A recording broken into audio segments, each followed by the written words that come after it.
নমস্কার বন্ধুরা, আমার নাম অভিষেক। আজকে আমি আমার একটা নতুন চ্যানেল শুরু করলাম। এই চ্যানেলটির নাম আপনারা সবাই জানতে পারবেন। আমি আজকে শুরু করব কিছু গুরুত্বপূর্ণ কথা, যেটা আমাদের সবার জানা উচিত। আপনারা জানেন, লোকসভা ভোট শুরু হয়ে গেছে আজকে। আজকে লোকসভা ভোটের প্রথম দফা 2024 এবং আমাদের পশ্চিমবঙ্গে আমাদের ৩টে জায়গায় আলিপুরদুয়ার, কোচবিহার, যেখানে ভোট হচ্ছে। এবার আমি কিছু ভোটের কথায় আসি। আমাদের আজকে জলপাইগুড়ি, আলিপুরদুয়ার, কোচবিহার এই ৩টে জায়গায় ভোট হচ্ছে। তো সবার আমাদের জানা উচিত যে ভোট কেন এত গুরুত্বপূর্ণ। প্রথমেই বলে রাখি বন্ধুরা, আমি কোনো পার্টির হয়ে কথা বলছি না। আমার কোনো রং নেই, লাল, সবুজ, কমলা, কোনো রং নেই। আমি বলছি মানুষের কথা, সাধারণ মানুষের কিসে ভালো, কিসে ভালো না, কি ভাবা উচিত, আমরা কতটা গভীর ভাবা উচিত আমাদের ভোটটা দেওয়ার আগে। অনেক মানুষ আছে যারা ভোট দিতে যায়, বুথে গিয়ে তারা ভোট ফর্মালিটিস করে ভোটটা দিয়ে দেয়। কিন্তু তারা একবারও ভাবে না যে তারা যে ভোটটা দিচ্ছে সেটা কি তারা ঠিক করলো না ভুল করলো। তারা হয়তো গিয়ে কোনো এক পার্টির হয়ে ভোটটা দিয়ে দিল, কিন্তু অতটা গভীরভাবে কি আমরা ভাবি? আমার মনে হয় না। আজকে যদি আমরা গভীরভাবে ভাবতাম, তাহলে হয়তো আমাদের রাজ্যে আজকে এত সন্ত্রাস বা এত হিংসা এগুলো কোনো কিছুই থাকতো না। একটা ভোট খুব গুরুত্বপূর্ণ, কারণ আমাদের সবার আগে জানা উচিত, আমাদের বাড়িতে আমরা থাকি। ধরুন, আপনার বাড়িতে আপনি, আপনার বউ, আপনার ছেলে মেয়ে, আপনার বৃদ্ধ মা বাবা। সেখান থেকে একটা বাড়ির জন্য সব থেকে ইম্পর্টেন্ট যেটা, সেটা হচ্ছে একটা ছেলের চাকরি। আপনাকে ভোট দেওয়ার আগে দেখে নিতে হবে, ধরুন আপনি একটা মধ্যবিত্ত ঘরের ছেলে এবং আপনার বাবা মার অতটা ক্ষমতা ছিল না আপনাকে সেরকম ভাবে পড়াশোনা করার। তো সেই হিসাবে আপনি হয়তো কোনো ক্যালকাটা ইউনিভার্সিটি থেকে নর্মাল গ্রাজুয়েট করেছেন। আপনি হয়তো খুব ভালো স্টুডেন্ট, কিন্তু যেহেতু আপনার কাছে কোনো ক্যাপিটাল নেই, সেই কারণে আপনি কোনো ইনভেস্টমেন্ট করতে পারেননি আপনার পড়াশোনার জন্য। তো সেক্ষেত্রে আমাদের প্রথম একটাই লক্ষ্য, যে সেই ছেলেটা যেন ভালো একটা চাকরি পায়। সেই ছেলেটা কিভাবে ভালো চাকরি পাবে? বাবা মারা ভাবছে, আমার ছেলেকে আমি ইঞ্জিনিয়ারিং করতে পারলাম না, আমার মেয়েকে আমি ইঞ্জিনিয়ারিং পড়াতে পারলাম না, তারা কি চাকরি পাবে? এটা একটা বাবা মাদের মাথায় প্রশ্ন থাকে। কিন্তু আমি আপনাদের বলছি, ইঞ্জিনিয়ারিং না হলেও চাকরি পাবে না, এটা ইঞ্জিনিয়ারিং হলেই চাকরি পাবে, না হলে পাবে না, এটা খুব ভুল কথা। এবার আমি আপনাদের বলি, ধরুন আপনি যখন গ্রাজুয়েশন করে চাকরি খুঁজছেন, আপনার প্রথম হচ্ছে আপনাকে একটা ভালো চাকরি খুঁজতে হবে যেখান থেকে আপনি আপনার বাড়ির সংসার চালাতে পারেন। আপনাকে এটাও মাথায় রাখতে হবে, সেই চাকরিটা এমন জায়গায় হতে হবে যেখান থেকে আপনি আপনার বাড়ি যাতায়াত করতে পারছেন এবং আপনি আপনার বাড়ির লোকদের সময় দিতে পারছেন আপনার চাকরির পর। তো সেই ক্ষেত্রে যখন দেখা যায় যে অনেক কোম্পানি আছে যে কোম্পানিগুলোতে ছেলেরা ঢোকে, হয়তো ছেলেরা আরো ভালো কোম্পানিতে ঢুকতে পারে। তো এই মুহূর্তে পশ্চিমবঙ্গের অবস্থা নিয়ে আমি একটু কথা বলি। আমরা সবাই যারা মধ্যবিত্ত ঘরের ছেলে মেয়ে এবং যারা আমরা ইঞ্জিনিয়ারিং বা ডাক্তারি কিছুই করতে পারিনি, আমাদের কিন্তু একটাই লক্ষ্য, যে আমরা আমাদের নর্মাল গ্রাজুয়েশন সার্টিফিকেট দিয়ে আমরা কিছু চাকরি করব। সে চাকরি যেখানেই হোক না কেন, সেই চাকরি কিন্তু হতে হবে এমন চাকরি যেই মাইনের টাকাটা দিয়ে আমরা আমাদের বাড়ি ভালো করে চালাতে পারবো। আমাদের সকলেরই ইচ্ছা করে যে আমরা ভালো ভালো কোম্পানিতে চাকরি করি, কিন্তু আমরা সেই ভালো কোম্পানিগুলোতে সবসময় চাকরি করতে পারি না, কারণ তার জন্য আমাদের পশ্চিমবঙ্গের বাইরে যেতে হয়। এবার পশ্চিমবঙ্গের বাইরে যে আমরা যে যাব, ধরুন আমাকে কোনো কোম্পানি একটা স্যালারি স্ট্রাকচার দিল, সেই স্যালারি স্ট্রাকচারে আমার বাইরে গিয়ে থাকা, খাওয়া, বাড়িতে টাকা পাঠানো, এইসব নিয়ে মানে আমরা খুবই বিপদে পড়ে যাব। এমন হবে যে দেখা গেল মাসের শেষে আমার কাছে 10 টাকা পড়ে নেই। তো সেই ক্ষেত্রে আমরা অনেক মধ্যবিত্ত বাড়ির ছেলেরা বাইরে গিয়ে চাকরি করাটাকে অ্যাভয়েড করি। তাই আমরা সবসময় চাই যে কলকাতায় আমাদের কিছু চাকরি হোক। আমরা সব ছেলে বা মেয়েরা তাই চাই। এখন ছেলে বা মেয়ে বলে আলাদা কিছু নেই। এখন ছেলে মেয়ে সবাই সমান। ছেলেরাও যেমনি, মেয়েরাও তেমনি। কেউ আগিয়ে নেই, কেউ পিছিয়ে নেই।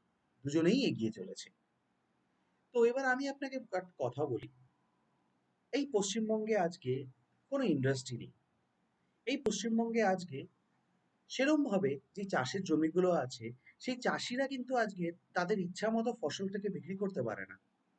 এই পশ্চিমবঙ্গে অনেক মানুষ আছে যারা অনেক কষ্ট করে চাকরি করে কিছু পয়সা জমিয়েছে, এবং তারা যখন এগিয়ে গিয়ে তাদের দোতলা বাড়ি থেকে তিনতলা বাড়ি বা একতলা বাড়ি থেকে দোতলা বাড়ি করতে যায়, প্রথমেই তাদের একটা বাধা চলে আসে কিছু লোকাল গুন্ডা, যার কাছে এসে সিন্ডিকেটের টাকা চায়, যেগুলো আমাদের মধ্যবিত্ত পরিবারের কাছে খুবই কষ্ট।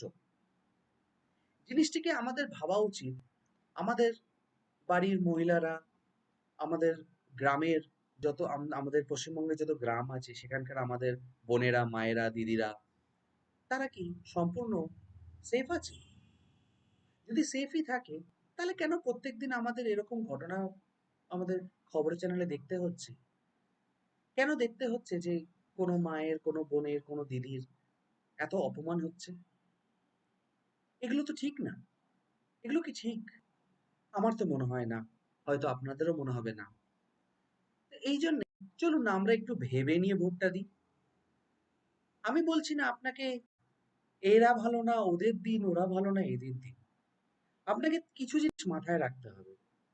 যাকে আমি ভোটটা দিচ্ছি, সে কি আমার জন্য কিছু করছে? সে কি আমার পরিবারের জন্য কিছু করছে?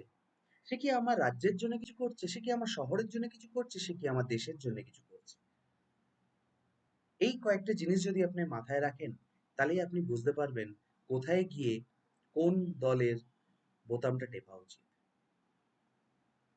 ভোট গণতান্ত্রিক অধিকার।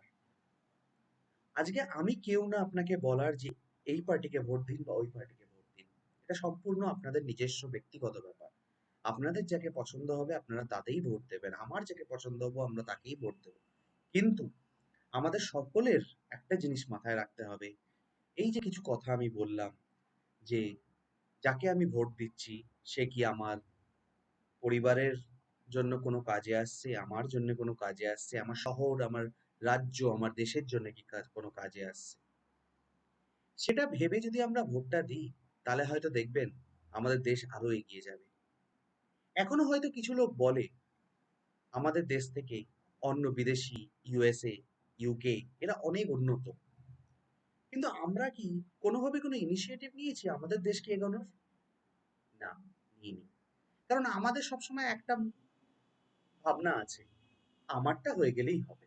না বন্ধুরা, আমাদের সবার কথা ভাবা উচিত। আমাদের আমাদের দেশের কথা ভাবা উচিত, রাজ্যের কথা ভাবা উচিত, শহরের কথা ভাবা উচিত।